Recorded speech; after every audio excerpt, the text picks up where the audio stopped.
Welcome back everyone to the third session of the design thinking.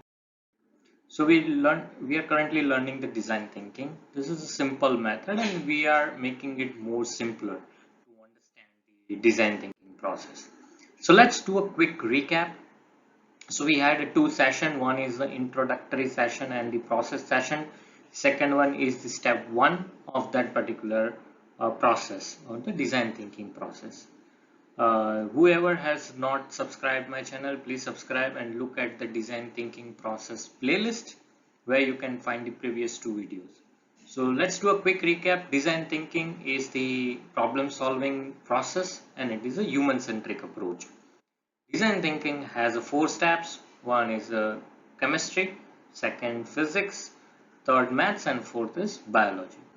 We looked at the chemistry and we found out that there are different techniques to conduct the chemistry process or chemistry step, and those are likely observations, interviews, diary studies, and more. After doing this step one, we can have the artifacts like customer journey map, experience map, and impact mapping. So these are the things that we covered into the last sessions. Today we will discuss about the step 2 and that is physics. So in the physics is the backbone of the design thinking process. So analysis, when we do any analysis of the functions, we need to know the backbone of the system. We can analyze the customer's problem. We can do anything on that particular activities or the problem that customer are facing. But we need to analyze it in detail, in depth, so that we can understand the actual reason why the problem is there. Sometimes it happens that we find the problem and give the solutions, but we are not going deeper into the problem. Let's always go deeper into the problem to solve the root cause of that particular problem. So this is the step 2 where we go into the deep of customer's problem, we'll analyze it and we'll think about it, what exactly things can happen with the customer or may happen with the customers. Okay, let's take a same example related to our daily routine task, homemakers buying groceries, as we took into the first session as well. We have from the previous step, we have the artifacts for step 1 and that's customer journey map with us. We'll take that as a base and now start the analysis, meaning the step 2. Everything is in the step 1 having different techniques and tools. We will use that in step 2. Step 2 will use in step 3. Step 3 will use in step 4. So everything will be in chronological order and every artifact that we will discuss and prepare will be useful in each step. So let's say in this one, physics. So physics step has different techniques. Okay, just like how might we, 5 whys and more. And at the end of the technique, meaning at the end of the analysis, so this how might we and 5 why will help us analyze the situations and the customer problems. After end of the analysis, what we can get as an artifacts is the goal of the project. What are the goals of this project? Or maybe the assumptions. What are the assumptions we are thinking of? The conflict of interest. If we have any conflict of interest between the customers and what we can deliver or not, or the analyze. And last but not the least, the constraint list and many more. So those are analysis documents that we can get it from this particular step. Let's dig into it. Let's look at the techniques and the artifacts one by one with the examples. So this is the customer journey map that we prepared together for our examples, homemakers buying groceries. So this will take a base and we will analyze this. How we will analyze? We will take each sticky notes, let's say before identifying the groceries. We'll take each sticky notes and we'll ask one question. How might we? So let's say I will take identify the groceries and I will ask questions to myself saying that how might we help user to identify the groceries? Let's say find the best deals. So in that one I'll say how might we reduce time for find the best deals? How might we help customer delivering the goods? So all the sticky notes that we have it, we need to ask the questions how might we help customers? How might we will allow us to think on specific activities. Because each activities are well defined in our step 1, we will take that one particular activity at a time and ask the question how might we. So we will focus on only on that particular activity, and we can analyze the things that customer is facing or customer may face in our analysis.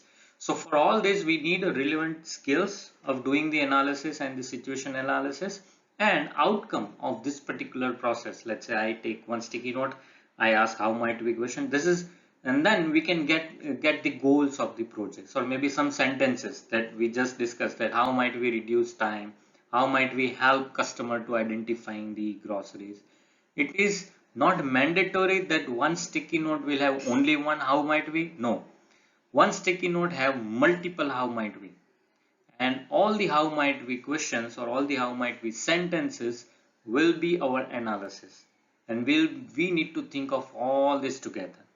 So there is no rule that one sticky note have one how might we. How might we can be multiple for one sticky notes. So let's say in our example on homemakers buying the groceries, let's understand how we will use it. So let's say goal of the project for us is how might we help customer to find the best deals by price. So let's say they need to save money. So price is the matter. So how might we help them to get the best deals of price? Sometimes price is not the deal, but time is the deal.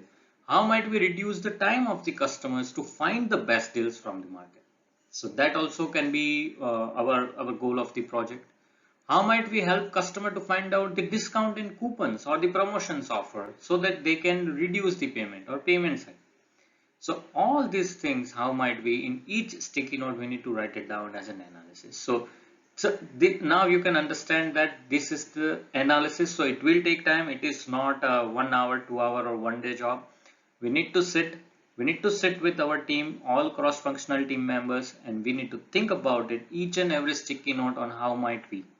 I need to write it down. Everything has to be written so that we can use it in the further step. As I said, step 2 artifacts will be used in step 3.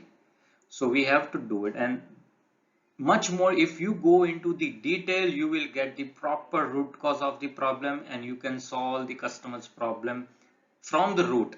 So you don't need to waste your time on creating these solutions. It will be a one shot and one time solutions that can help the customers. So yes, it is a long process. We have multiple how might we questions and the analysis, but we need to do it.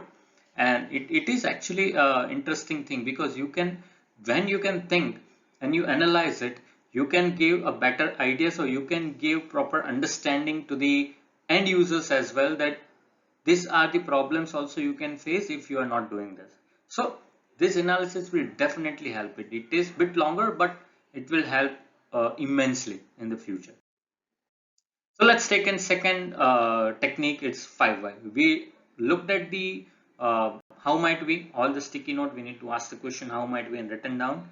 Let's see how 5 why is working. 5 why is also working on specific activities that customer is doing, because that activity we need to drill it down, because we need to ask 5 whys for that particular activities.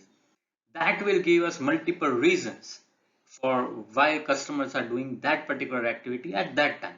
So all these things we can get it from 5 whys. Outcome of the 5 why is the conflict of interest. If customers have the problem, analysis is proved that that is a problem, then we can go ahead and ask for the solutions in conflict of interest. So these are the outcomes from the 5 whys. Let's dig into it. 5 whys, how we can build the 5 whys, and how can we do the illustration. So this is the illustrations, like customers are facing problem while finding best deals. That we have one sticky note, finding best deals. So we know that this is the illustration. Let's say customers, let's assume that customers are facing problem finding the deals. Okay. We need to ask 5 whys. Let's say for that particular sticky note, we need to ask 5 whys, or maybe series of whys. I am not now saying only 5 whys. Let's say series of whys. Let's say I'll ask why. Why customers are facing problems finding the best deals? Customers does not know where is the best deals. So that's the obvious answer. Yeah, if you talk to anybody, they'll say I don't know where is the best deal. So that's why I am facing problem. Why you don't know? that there is a best deal? Because there are plenty of apps to shopping my groceries.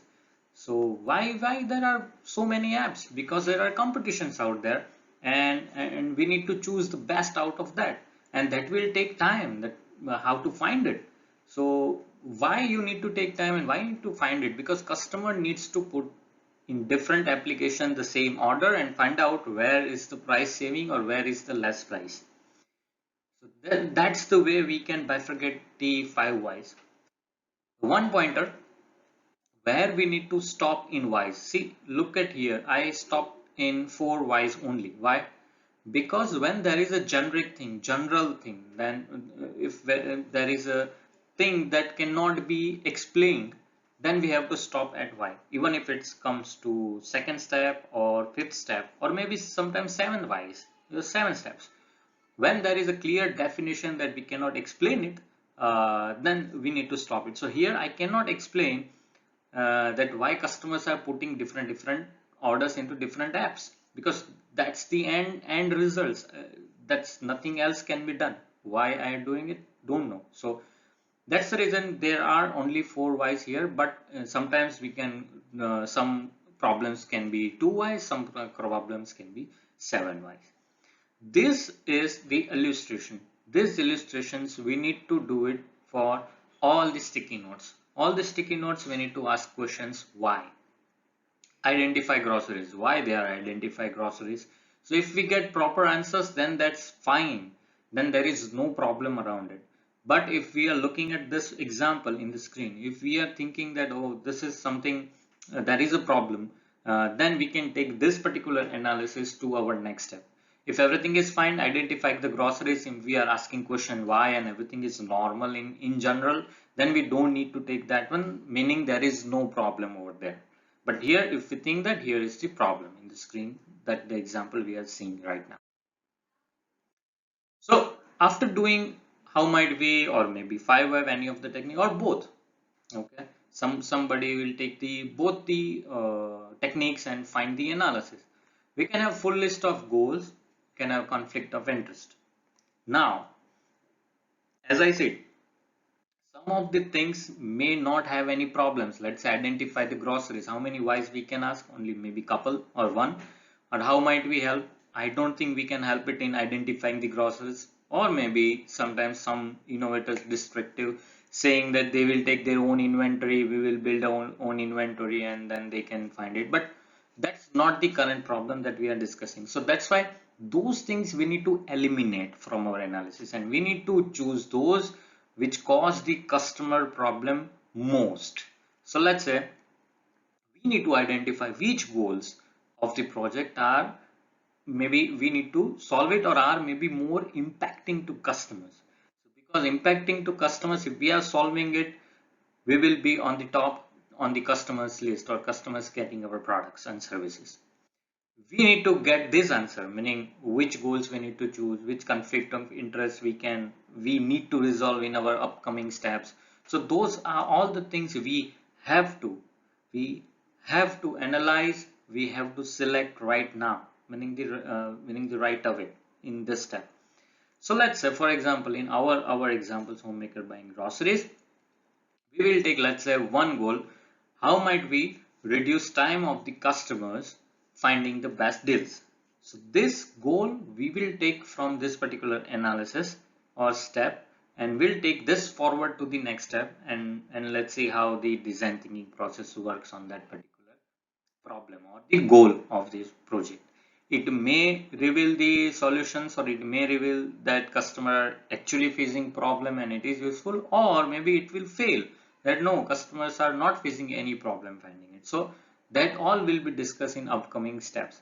But here in this step, physics, we will analyze. So we already analyze it, we find out, and we are selecting this as, let's say, we are thinking that this is the most important for customers and most of the customers are facing this problem. So that's why we are selecting this as a go forward for the next step. So doing this all activities, how might we 5 whys, conflict of interest, goal of the project, there are many methods out there to do it. Every methods are effective, just need to make it properly, okay, or maybe implement it properly. So that's it on the step 2 physics sides. Uh, we will cover the next steps into the upcoming video. So till now what we discussed is design thinking. Design thinking is the process of solving problems, nothing else. The funny thing and the good thing is this is a human centric. So human will be in the center when we think of anything. The process is 4 steps. We have chemistry, physics, maths and biology.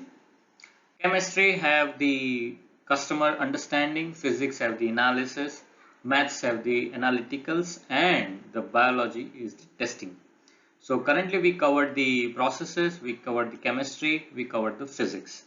Now see you in the next lecture. We will cover the funny and the most intelligent or creative part is the mathematics. Okay, bye bye.